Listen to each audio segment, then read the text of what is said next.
Hello, everyone. Um, Good evening, and thank you for joining us today. Please confirm you can hear me. Anyone? I can hear you. Okay, great. So thank you for joining us today on this important webinar on knowledge and competencies to address the challenges of climate crisis in patient care. My name is Lillian Eloho Emukwate. I'm the Business Development um, Manager at the Healthcare Leadership Academy. So the Healthcare Leadership Academy, fondly called HLE Africa, was launched in 2015 as a vehicle for healthcare transformation in Africa. And our vision is to develop the next generation of healthcare leaders in Africa who excel in governance and the provision of quality healthcare services. So we do this by delivering context-specific and innovative capacity development programs and webinars like this that we do monthly to address identified skill gaps across the healthcare systems.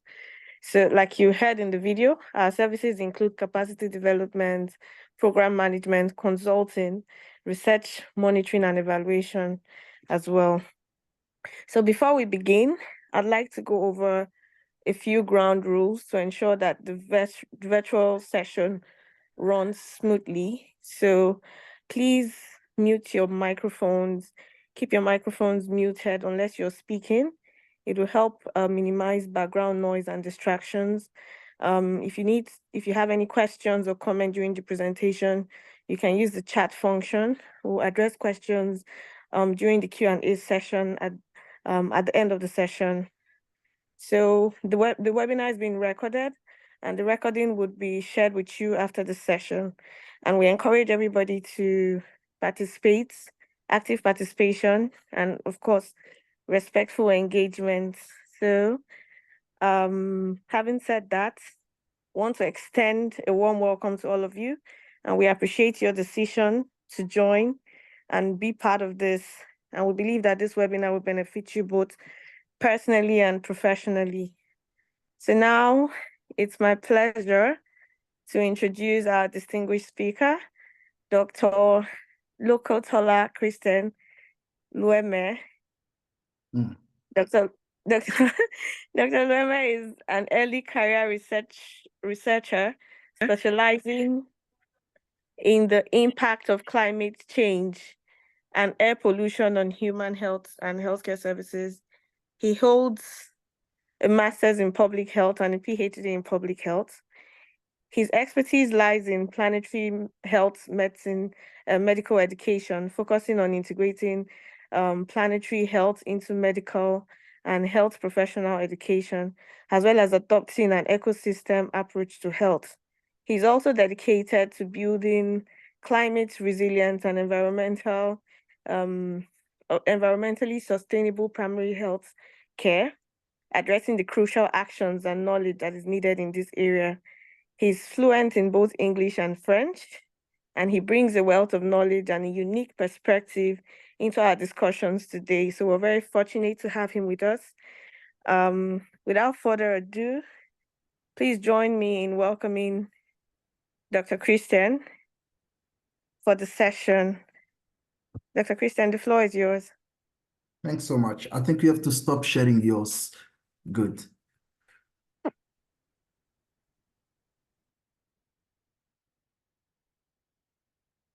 Okay, let me share my slides.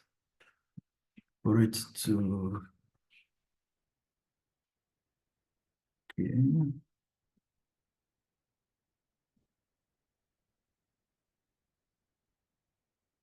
1 minute. Okay, can you see my slides? No. Hello? Yes, we can. Okay, good, thank you. Yeah, sometimes when you are in a meeting or this type of webinars, you forget that people are there at the back end and they can listen to you, and then you like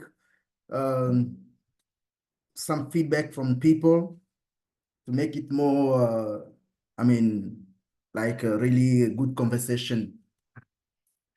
Yeah, so it's about climate change. It's about how we can tackle this issue of climate change in the healthcare services. As I bring it as a type of knowledge that we need to get, but at the same time, some of the competencies that we need, because it's quite a huge and big topic, and I'm quite sure that I won't cover all aspect of competencies that you need to have, like healthcare professionals, but at least some of them, and with the questions and then share of knowledge together, we can maybe dig. I'm not a clinician by profession, as you noticed. I'm a public health professional, so but I'm trying to reinvent myself. Allow me to use that word. I'm trying to reinvent myself at the primary healthcare sector. So I'm working with family physicians since some times, and this is the area that I like. Climate change, as you know, it's really one of the biggest threat of human health of today.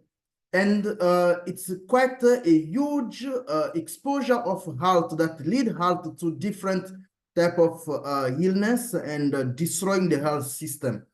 But although we're still learning, we can find different publications on climate change and health, different associations of climate change and health. This kind of describing the public health approach of that. And when you are as a doctor in front of a patient, you sometimes not have that climate change in your mind to tackle the issue of disease. If you are doing that, this is something good, but it's not that common. When you discuss with doctors, some can just tell you straight what climate change is doing here, Christian. I know about anatomy, I know how to tackle the issue, but I don't see climate change reflecting in this. And this is normal.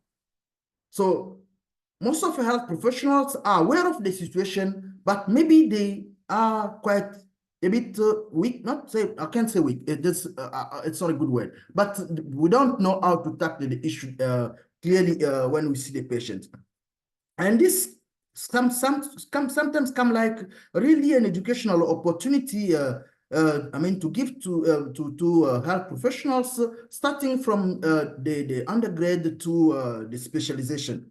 So yeah, although we have uncertainty to understand the issue of climate change with health, yes, there are really uncertainty in different ways.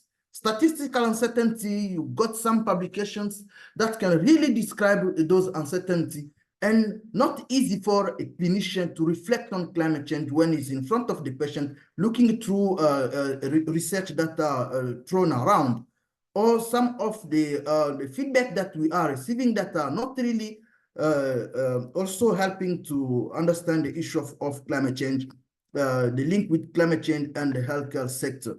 So this describing the type of imperfection in terms of the knowledge that we have to understand the system of climate change. And all of this together can't be translated correctly to tackle the issue of climate change with patients. So that is what we are observing. So when we understand, when we talk about climate change is not alone. Climate change is an ecological drivers that comes from our consumption, our technology, our way of consuming the natural resources, our technology, and some are even talking about the demographic shifts, although I'm not really sharing that theory, but it's also part of that. Demographic shift is also one of the factor that contributes to destroying the natural resources. But that comes to destroying the planet. And what we are seeing is the different ecological drivers interconnecting among themselves. So we have the global pollution, air pollution, water pollution, soil pollution, we have climate change, we have loss of biodiversity, we have the resource scarcity, land use, land cover changed. So all of this leads to certain proximate causes that we are experiencing. This is the first impact, the first contact, the exposure that we have with climate change is the quality of our air, the air that we breathe, the quality of the air that we breathe, the infectious diseases that are spread around, the food production system that is destroyed, so we're not eating, food that are really nutrient that can give us quality nutrients that the body needs. Different natural hazards that we are having. These are the experience that we have through these ecological drivers. But climate change become like the mastermind that links to this, because through climate change, you find the impact of climate change in loss of biodiversity, land use, land cover, and the resource scarcity. So different elements of climate change are spread around these ecological drivers, and the link make climate change to become like the mastermind of everything. So this approximate cause don't lead to health effect or social effect just like that. I think from the simple epidemiological understanding, we clear that exposures sometimes interfere with others to lead to a different disease. But some of the mediating factors are there. You won't imagine, you'll be surprised that the healthcare system itself is also a mediating factor that can lead to disease. But the experience that we have is this: air pollution. Yeah, some society, you wake up in the morning and you see that the air that we breathe is totally polluted. Because of technology that we are throwing in the water, in the sea, and we are losing our natural resources. Some of the fish, you wake up in the morning and notice that fish are dying by themselves, but because we have thrown out in the sea or in the river some of the chemicals that will are destroying the nature. But this, with this global high consumption of technology or whatever, as I said, leads to extreme temperature that we are having. This picture is from Spain last year. So we are living in the time of extreme temperature, and I'm quite sure in Nigeria you are also having that, but here in South Africa it's really common. Become that extreme temperature, heat wave, it's like something that we need to be prepared that will be that often, if not every day. But okay, during summer, of course. And this leads to our babies complaining because they are also being, it's hot us inside there. So we have to save our babies. So if it's not the baby who are complaining, it's ourselves. We are complaining with the eco-anxiety becoming quite really a problem of mental health today. Because of climate change, you're not sure of tomorrow. Uncertainty of tomorrow in certain area where, because of floods, because of certain natural hazard, they have to leave the place where they were, living, moving to other places to look for a better place for good life, just because the land become very drought, or because the area was just totally under flood. So migration is one of the problems that we are facing today. So we are quite sure that the impact of climate change is affecting us disproportionately. So it's not everyone who's affected the same way. I'm really talking here the impact of climate change in Africa. Even in Africa, climate change is not affecting everyone in the same way. Rich or poor, rich among themselves, poor among themselves, we are receiving the loss and damage of climate change in different ways. But this is the reality that we are facing.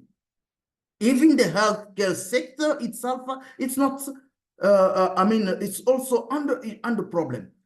You just wake up in the morning and you find that because of floods, you can't come to the work. You can't give good, proper care because the service is underwater. So climate change is also impacting the healthcare sector itself, destroying the infrastructure, but destroying also the capacity of giving service.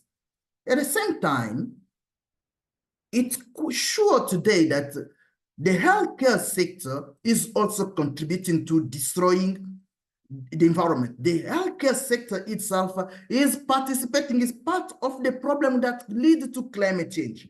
Look at this waste management problem in the healthcare sector. Poor, street child, if we can call him the poor guy.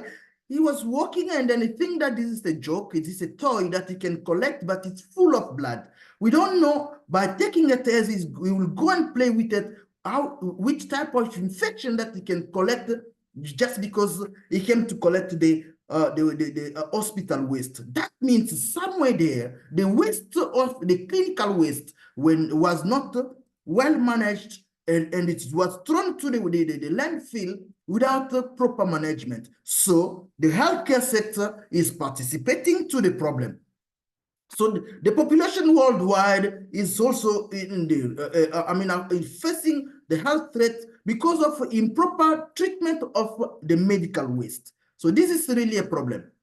So at the same time that we are seeing those problems rising everywhere because of climate change, we have to know that climate change leads to disease, leads to social effects, but this should become now an opportunity of good care. Quite bizarre. Although there is a problem, but this is the time where we need to think over the problem. We need to think how to give better care to the people.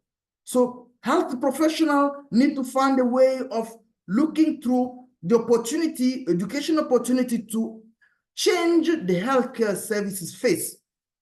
Climate change is affecting the healthcare service, disrupting the services. Climate change is affecting the public health, it's destroying, exacerbating the communicable diseases, non-communicable diseases that we are having. And these are the patients that will come to you with this problem, many problems. And yes, you've been having the patient with those problems before. But as they're coming now, you may notice that there is quite an increase of communicable diseases, infectious diseases, non-communicable disease that really is coming. And when we have the issue of migration, I don't know if you have migrants in your area, but as they come also with different issues. So as climate change is affecting public health, is affecting disrupting the services, but at the same time contributing to the problem, the main problem now comes to the capacity of adapting. The master word, the WHO, the World Health Organization, is saying that we need to build a resilience.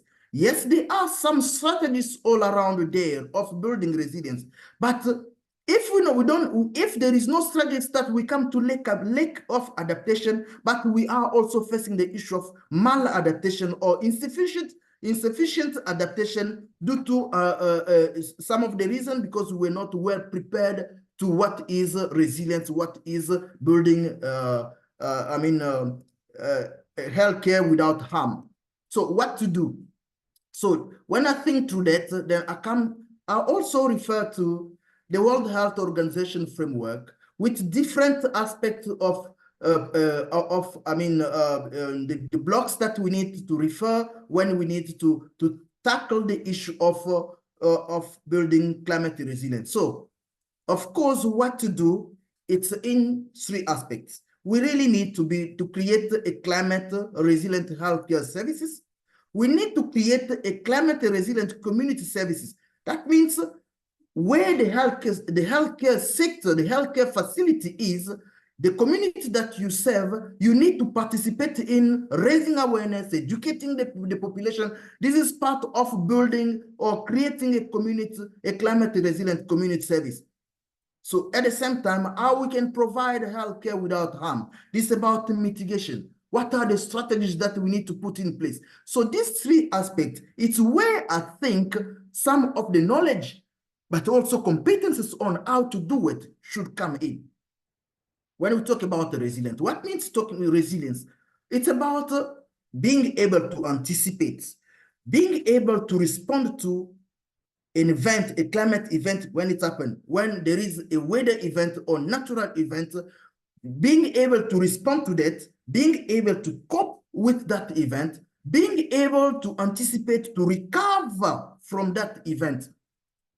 This is, once you are able to do that, you can tell yourself or tell that your healthcare facility is a climate resilient practice, but which is not, in most of the cases, what we are having, what we are seeing in the reality. So how we can come to build these three aspects? I think there are many ways of tackling the issue, but I think when we start by just a simple system gap analysis, by looking through the climate risk vulnerability assessment, we can be able to at least lay the ground, the first step of building resilience. Just look in your service, in your department, the climate sensitive problem in your department. Can you be able to detect some of the climate sensitive problems in your department? What are the possible related health and health system outcomes of climate change that you have noticed there? What are the possible indicators to measure the impact of climate change? How many patients suffering of this type of disease? Can you quantify, pollution in your facility? How many, the simple example that I used to give, how many windows have your facility to help with the ventilation during when there is an extreme heat? Some hospitals, when you go inside, you just go to an area where it's very hot. People are exposed to temperature more higher than when they are outside. So how many windows that we have? This is just a simple indicator, but it's important. The possible data or information that you have to understand those indicators. Do you have a plan or action to tackle the issue that you've been facing after, for example, being affected by a flood? But after that, what is the plan? Do you have a plan or action to face the next floods that will come? Because we are living in the time of climate change.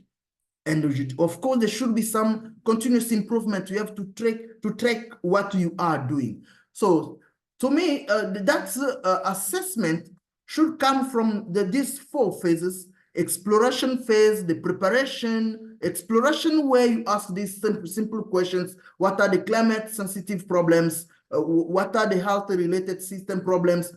But there must be a time of preparation. Are you prepared? Yes, we've been affected today, but we can't be affected for the next event. When the next flood is coming, we can be prepared for that. This is the time of preparation. And then the time of implementation. Is there any plan? So what can be the plan about? And how we have to tackle it. We can't wait.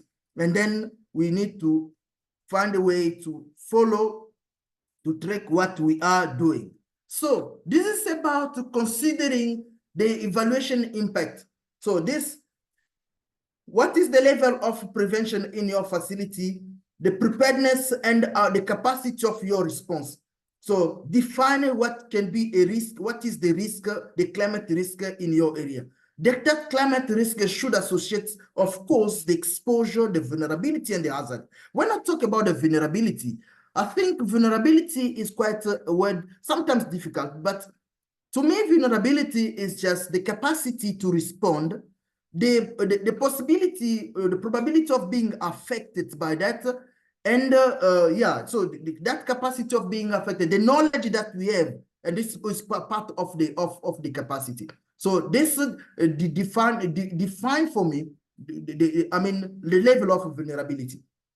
So as we are able to understand, we are able to assess climate change impact in our facility, we'll be able to, this is the first step of building the, resilience.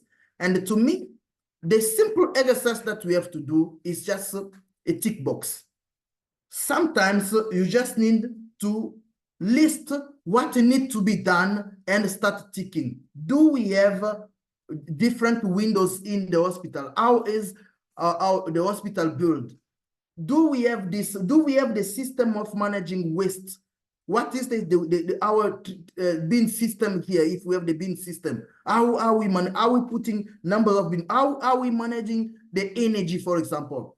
So these are the tick box that we are having, and this is part of building a resilient facility, and you can also take it to the community. So it means that When we have to build, for example, we have to mitigate the environmental footprint of the healthcare facility. It's quite easy for us to start by identifying the carbon hotspots in the hospital, and from that identification, then we'll find a way. So identification is already the first point that we need to do. It's not only about knowledge, but it's about what are them and how we can tackle them. So the first thing is for you to go to that level of assessment and of evaluation. We need to consider the healthcare workforce as the driving. We have the responsibility. We are the drivers of. We contribute to a successful mitigation of the root cause of climate change. Of course, we're not maybe the policy makers, but we can influence the policy makers, as any issue that affects health can be well understood when we talk about it. I can't insist on that, but I know the reality of our politics. But if we can act, we don't have to act. We can't wait for the ministers to give us money. We need to act from the ground. And this starts from the education in the department, education from the undergrad. How are we teaching the future health professionals? Which type of curriculum that we are giving them? It starts by there. It starts by which type of CPD that we are, which kind of knowledge that we are bringing. I like what the association Liliane and the colleagues are doing. This is something good to understand, to have that knowledge on climate change and what we can do, just to raise debate, questions, and some of the responses from the people who are really experimented as you are there. And from your experience on the ground, I think that together we can, we are on the step of building a climate resilient healthcare facilities in Africa and wherever we are. So, but it's not only about knowledge, getting knowledge, and from the webinars, from the curriculum. No, it's also about stewardship. You need to be the change that you want to see. So you need to act for it. I'll just give you an example. Here, in Stellenbosch, where I'm a lecturer. So when we came with this idea of climate resilience, we started in the campus. We build a culture of sustainability in the campus, where students are the actors. They act for it. They are planting trees. They are planting gardens. And they act, they follow the issue of energy. When you don't use energy, one student will pass from one race to another way in the kitchen to switch off the lights. So this is the culture that we put. This is about environmental stewardship. So the culture of sustainability. You need to have it in your area of work. If you don't use the light, you need to switch off that light if you don't use it. And when it's the day, when you can use the sun, what is there a need of putting on the lights when you can't use it? So I think the natural sun can also help us. It's just some of the tips, but there are some of the the behavioral change that we can put in place to improve our energy usage in the facility. It's also in terms of research that we need to conduct some deep research to understand how climate change can reflect on our patient, or once we have identified the carbon hotspot, for example, in our facility, but how we can tackle the issue.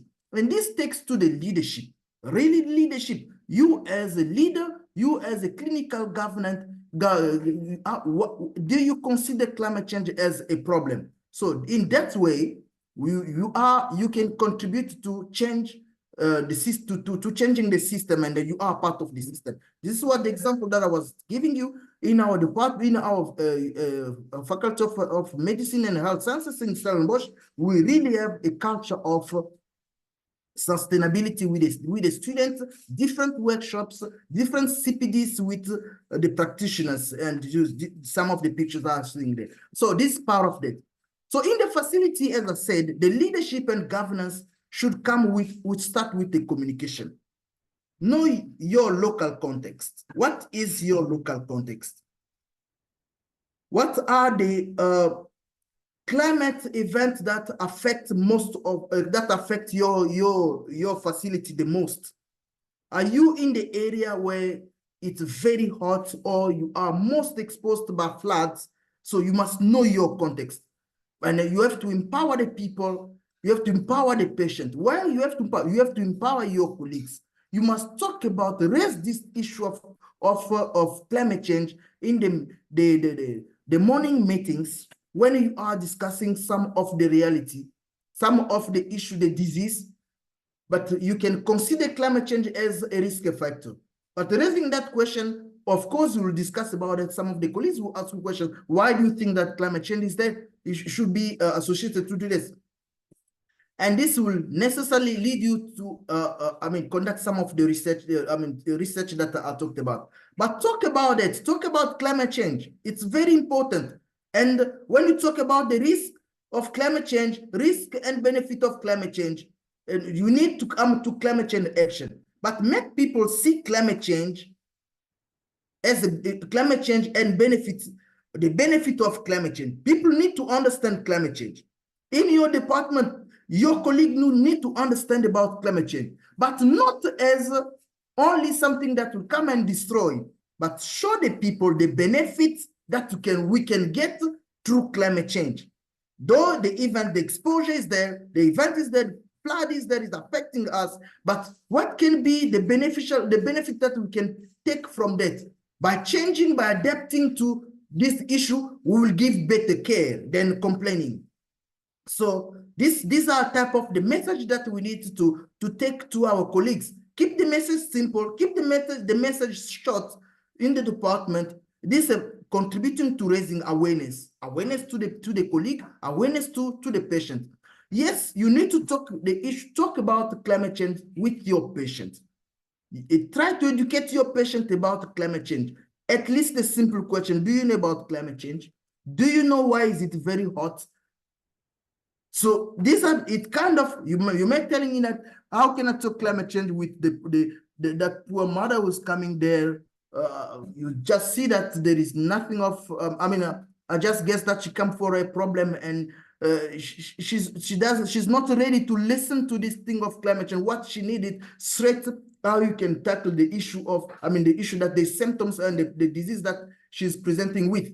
Yes, that's quite good. But if you can prevent, you cure very well. But telling that mother about what is affecting her the most, what leads to that type of disease, you are helping the mother to not come tomorrow to you, and you not waste the resources now and then, because she may come as climate change is there. She will come most of the time with the same problem, and you are wasting the resources.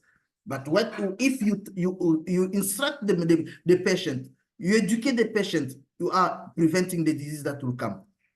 We can't put it like a straightforward conclusion, but at least it can contribute to solving the problem, to prevent the disease. So share some of the information, written information, visual information, share it with the department, put it wherever you can expose it, some on climate change, so people can see the reality of climate, can read on climate change. So when we talk about the health information system, it's quite important that when I talked about knowing your area, knowing your context, it's in terms of mapping also the climate risk, climate change risk and vulnerability that are affecting your facility. As I said, what are you most affected by? Which climate event? Is it extreme temperature? Is it extreme precipitation with the consequences of floods? Is it drought? It's quite important. When you know that, you know which type of the people that are living in that area, they may be affected by different type of diseases that are linked to this climate event. So when you are having a patient in front of you, you talked about the climate event, you can contribute to empowering the patient, and that can come to preventing the disease that the patient can come with. So what are the common causes of morbidity and mortality observed in the last 5 years? This is type of a leadership position. You need to see, okay, for this last 5 years, I noticed that morbidity has increased, but which type of disease that is becoming quite common to you, that your patient have been presenting with. So this is quite important for you. So we have to integrate monitoring and early warning system. If it's possible, we need to do it. So this is quite important that we lead to this type of knowledge, but this type of action. We need to act in terms of the medical product and technology that we have. So which type of anesthetic gases that we are using? I know you are aware with me that most of our anesthetic gases that we are using are not climate friendly. They really contribute to destroying the planet. So we need to move to oxygen gases that we are having. And this is quite money, yes, but having this in mind, when there might be an opportunity of climate finances, you think of replacing those, anesthetic gases. When I talk about anesthetic gases, this is just an example, but I talked earlier about we need to assess the carbon hotspot of our hospitals. That can be just the energy use, electricity, the type of electricity that we are using. We are not using bio-friendly in energy system. So this is contributing to destroying the environment. So, at the same time, we are not helping ourselves because we are just creating the problem into the patient. But which type of waste management system that we are having? So these are the type of hotspots that we need to understand. And this contributed to the service delivery.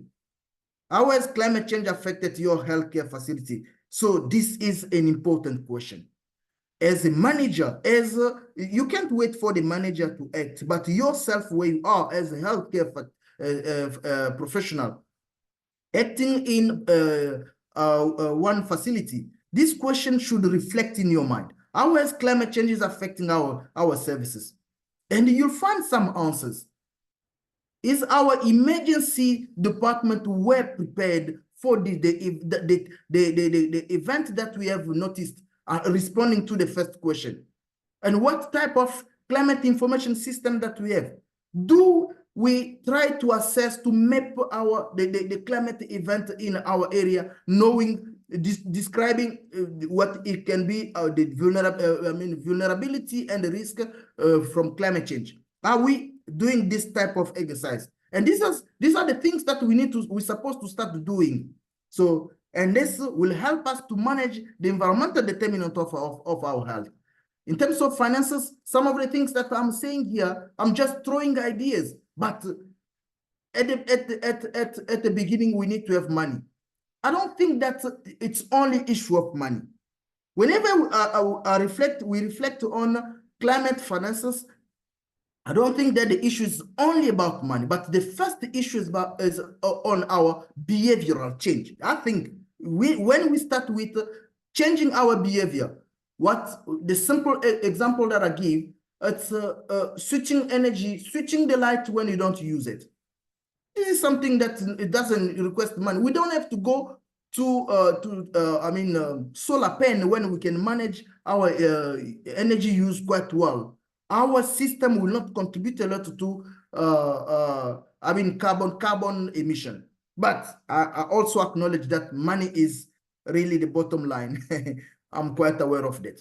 So when we have to go to the World Health Organization 6 building blocks, you'll notice that what is quite most important is these 4: the health workforce, water, sanitation, hygiene, and healthcare waste, energy, infrastructure, technology. If in the facility we can think of these 4 elements, we'll be able to build a climate resilient and environmentally sustainable healthcare facility by looking through what are mapping the climate risk that we are having. What are the climate change? What are the climate risks? Is it flood? Is it drought? Is it fire? Is it storm? Whatever that we are observing in our reality.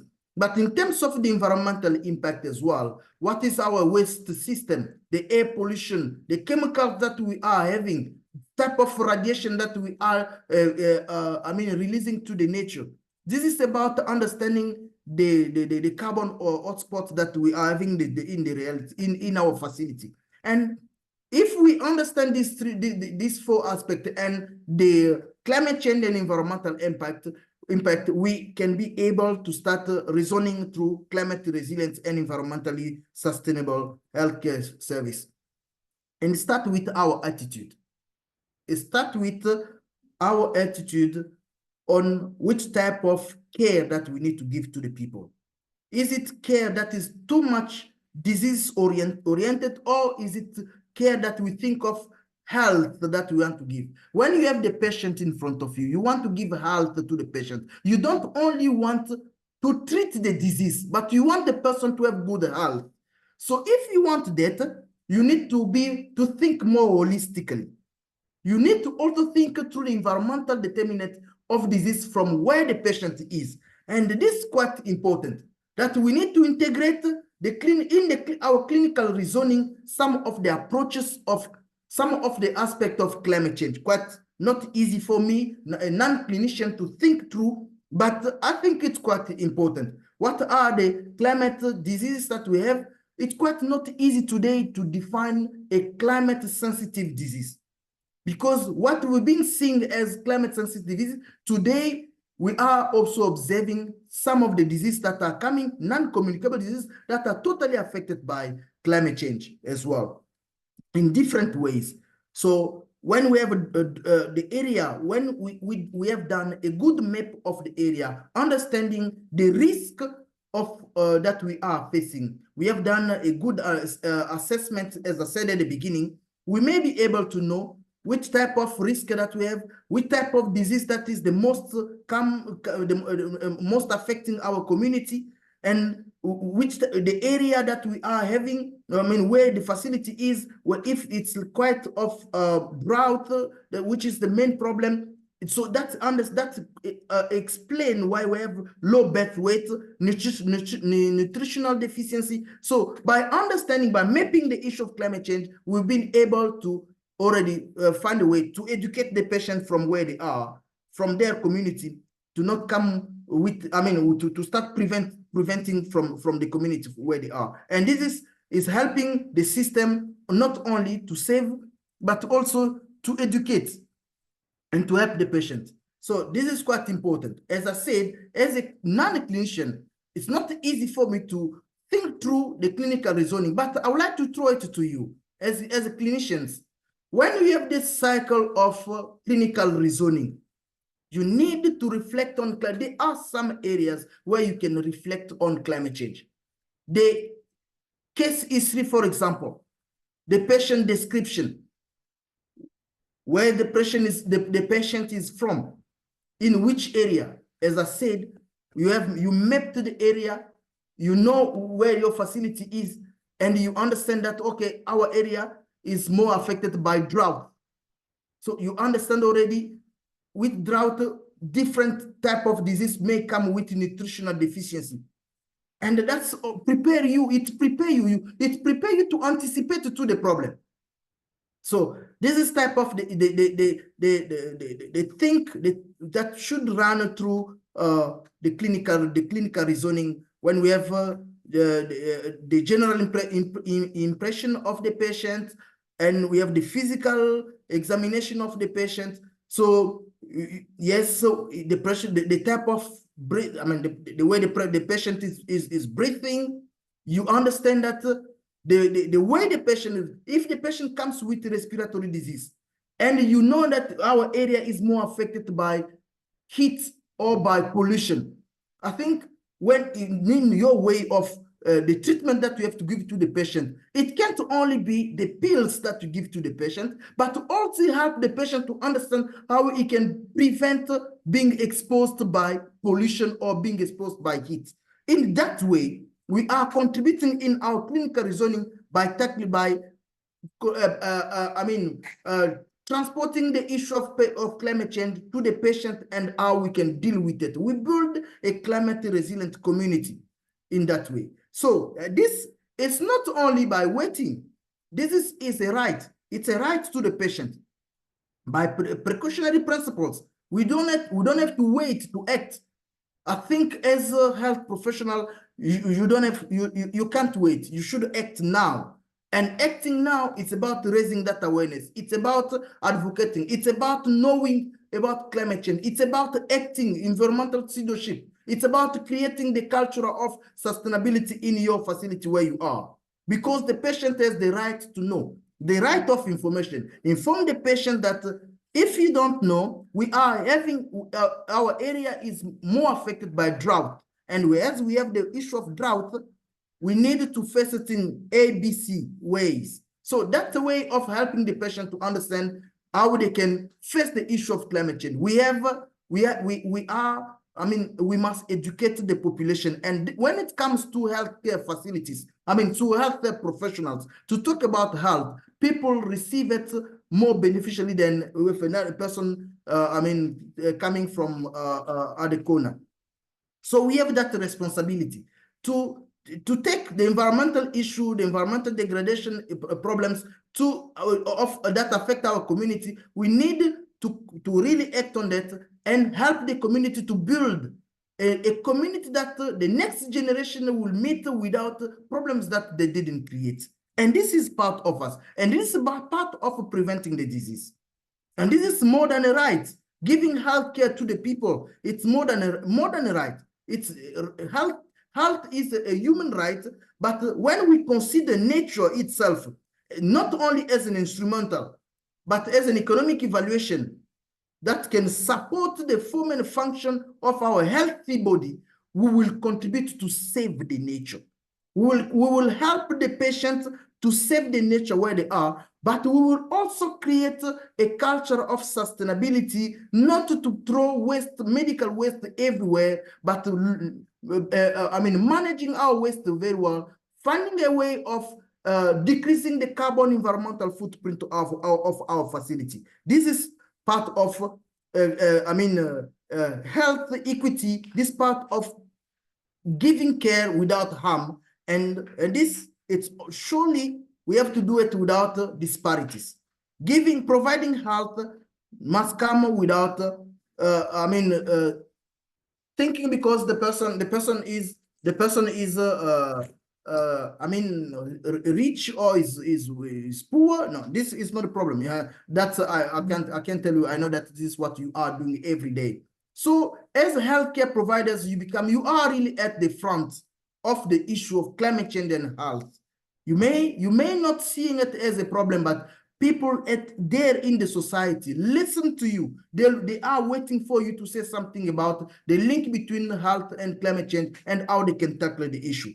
So we need really to be at the front and find a way to cut the healthcare carbon footprint by focusing not only on disease, but on the lifestyle change that we recommend to the patient and how we are ourselves changing our behavior to build a climate resilient healthcare facility, a climate resilient community. And this is an opportunity. As I said, the issue of climate change becomes as an opportunity. It's not only it's destroying us, but we should see it as an opportunity to change our way of giving care, not only being focused to the disease, but being focused to health, and give it that holistic approach of health. And this comes with education of the public, education of the community, education of ourselves. We need to be educated to the issue of climate change.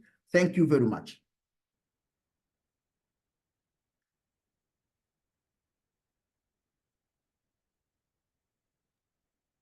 Thank you so much, Dr. Lueme, for such an amazing presentation. So I'll now invite Seydou to take the Q&A session.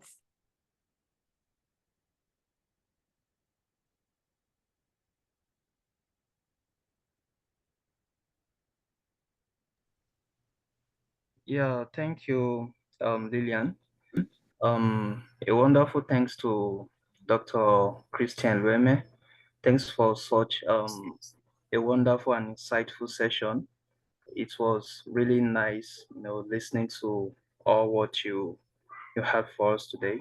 So, due to time constraints, I have a couple of questions based on the presentation.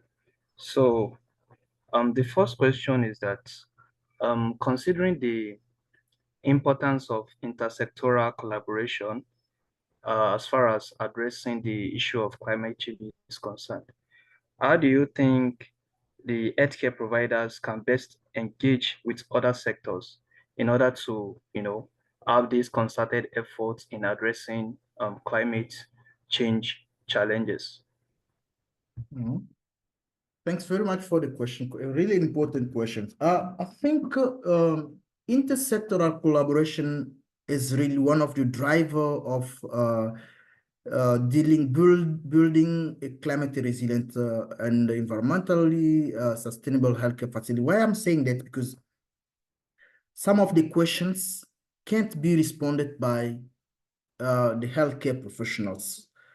There are some aspect of engineering that comes in.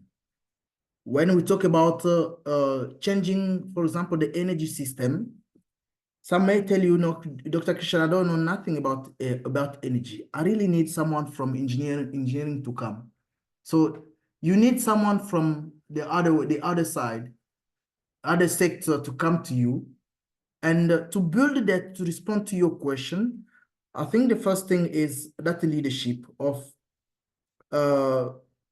when you know the problem, first identify the problem in your facility, and then do a kind of a stakeholder analysis, kind of looking for who can contribute to solve the problem, and then approach the person, approach the department. You can approach them, and you can also participate to different meetings, conferences. For example, I noticed some conferences, interdisciplinary conferences, where different people coming from different corners, you can collaborate. So try to multiple ways of collaboration, but first you need to identify clearly the problem. Once the problem is clear, you will know who can come as a part of the solution, and then approach them, communicate with the person, explain the importance of them contributing, and also prepare. We need to raise some finances that support this type of process of collaboration process. I think I can answer in that way. Yes, thank you so very much for that beautifully explained um question.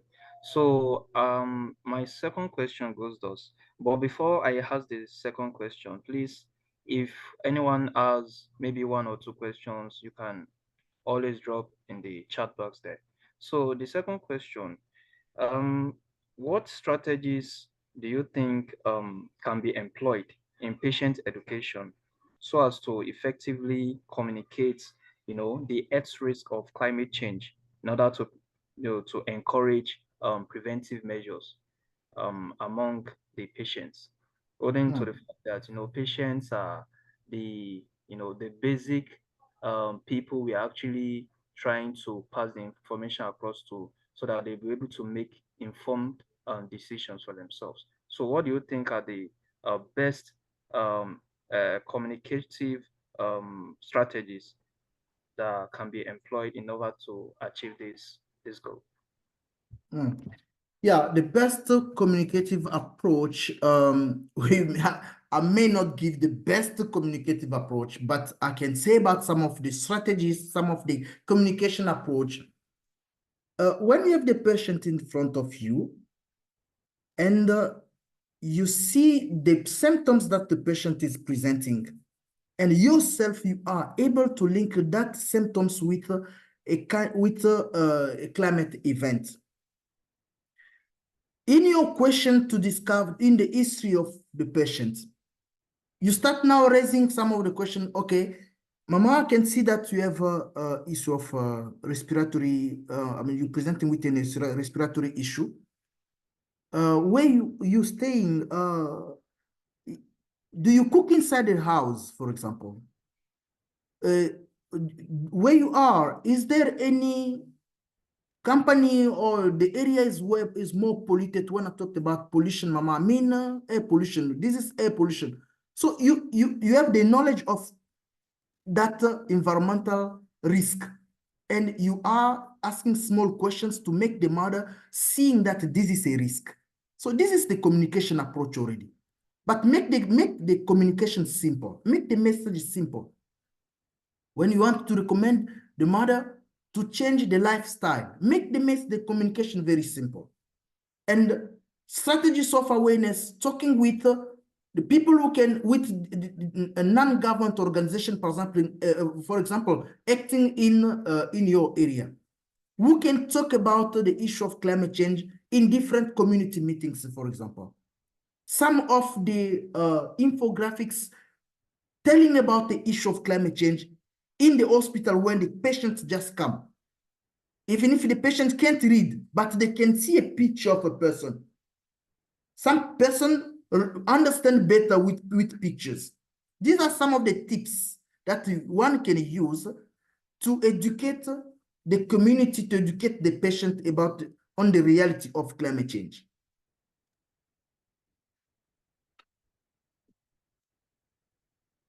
Yes, thank you so very much for that satisfying explanation. Thank you so much. So over to you, Lillian. Okay, thank you, Seidu. Dr. Christian, I think I have a question, but my question is around building, climate resilient primary health care. So like are there specific steps or like initiatives that are essential for building, and environmentally sustainable primary healthcare systems? So do you have examples of successful implementations or like case studies that highlight best practices in this area? Okay, giving an example of best practices, it's quite, yeah, there are some examples there, but I would like to say, in terms of the steps, there are some examples. So steps, primary healthcare, why primary healthcare first? Because to me, I mean, the healthcare professionals, they know primary healthcare is the first contact with the community. So with primary healthcare, you can really face most of the issue. You can notify most of the issue that climate change affect the community. You can see it at the primary healthcare level. I'm not denying that you can see it also at the level of care, but just that primary care really. Sorry. No, go ahead. Yeah. Okay. Yeah. So as a step, I think we should start with education, training. Through the training of family physicians, for example, they need to understand the issue of climate change. From the undergrad, the education of medical study, from the undergrad, we teach them about primary health care. We need also to teach them about climate change. And the nurse, where they are in the hospital, some of the sessions, then the workshops on climate change, they are very important. Seminars on climate change, these are the steps. So education is, to me, the first step.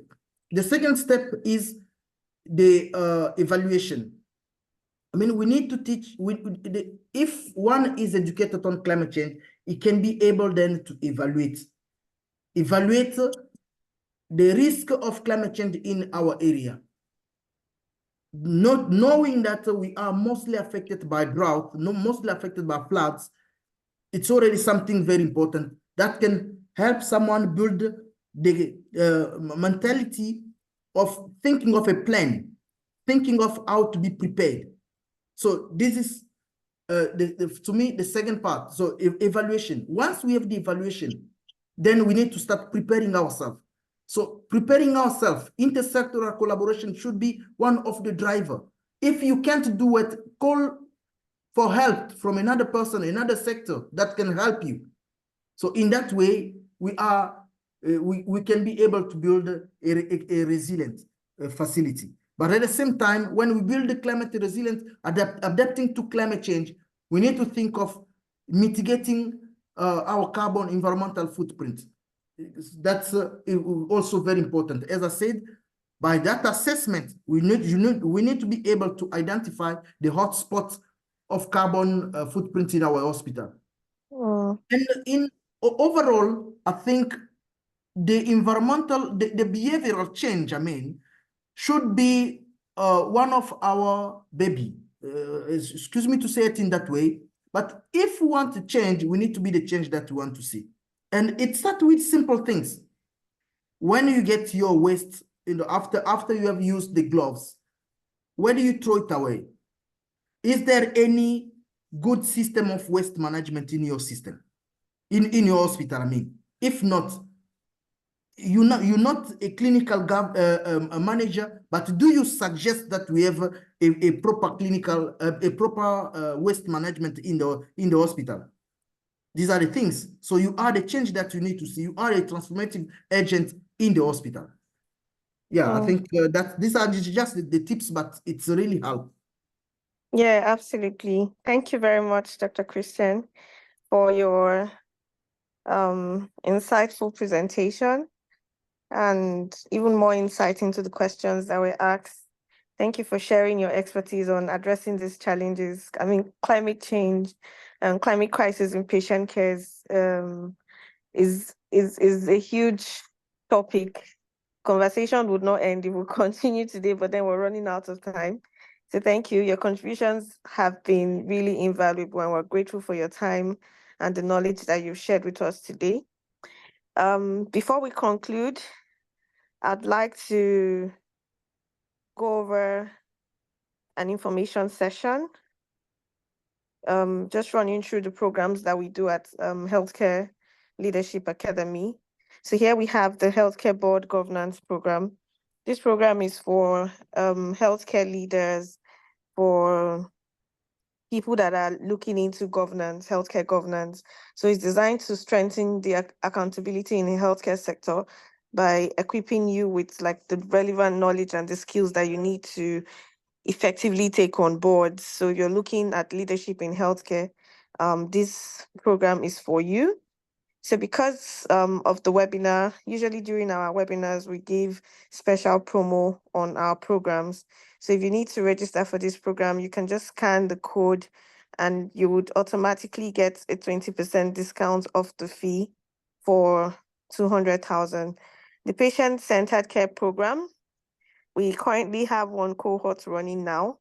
This program is for healthcare workers, frontline healthcare professionals. So it's basically to position you as a change agent in your facility. The same thing, you get a 20% promo discount if you register today. So you can scan the barcode, or you can reach out to us.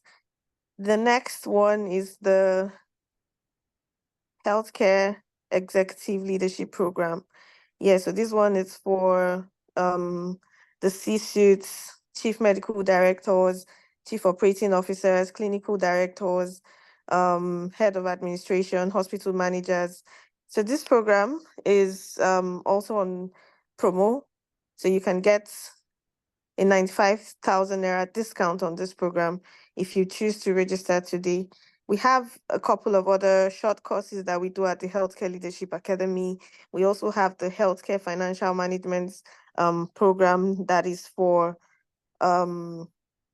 financial professionals in the healthcare industry. So you can strengthen your financial acumen with this program. Learning outcomes have been listed below.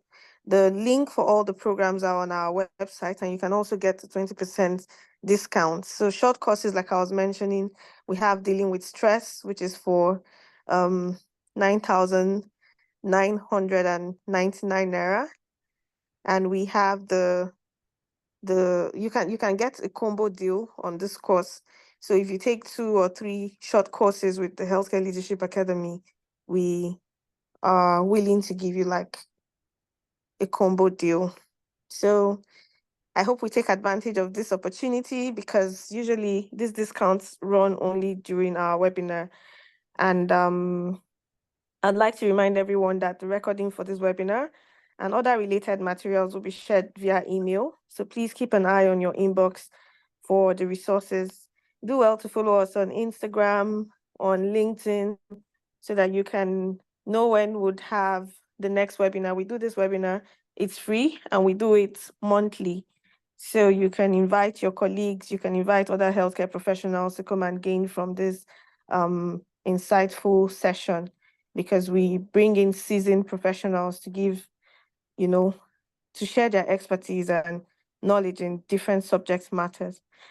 So thank you very much again. I want to extend my gratitude to all of you for joining us, for your questions, the response to the questions. Thank you greatly, Dr. Christian.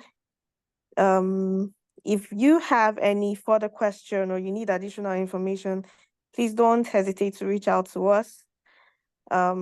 We are looking forward to your feedbacks, and always looking forward to, improving our sessions, our future sessions. So thank you once again for being part of this webinar. We look forward to seeing you on the next event. Have a great evening, everyone. Thank you. Thank you.